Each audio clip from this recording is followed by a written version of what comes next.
மனசாட்சி உள்ள மக்களாட்சி. என்னடா இவன் வந்ததுல இருந்து கேள்வியா கேக்குறான், இவன் வந்தா என்ன செய்வான்னு கேக்குறீங்க. அதானே தீர்வை நோக்கி போறதும் தீர்வை காண்றதும் மட்டும்தான் நம்ம டிவிக்கோட லட்சியமே. நம்மளோட தேர்தல் அறிக்கையில இதுக்கான விளக்கத்தை ரொம்ப தெளிவா சொல்லுவோம். ஆனா அதுக்கு முன்னாடி அதை செய்வோம் இதை செய்வோம் இந்த பொய்யான வாக்குறுதிகள்லாம் எப்பவுமே கொடுக்க மாட்டோம்.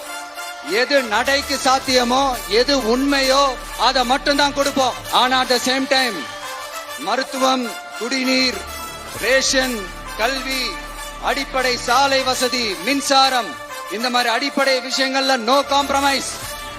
பெண்கள் பாதுகாப்புல, சட்டம் ஒழுங்கு பாதுகாக்கிறதுல நோ காம்ப்ரமைஸ். சிம்பிளா நம்மளுடைய விஷன் என்னன்னு சொல்லணும்னா, ஏழ்மை வறுமை இல்லாத தமிழகம், குடும்ப ஆதிக்கம் இல்லாத தமிழகம், ஊழல் இல்லாத தமிழகம், உண்மையான மக்களாட்சி, மனசாட்சி உள்ள மக்களாட்சி.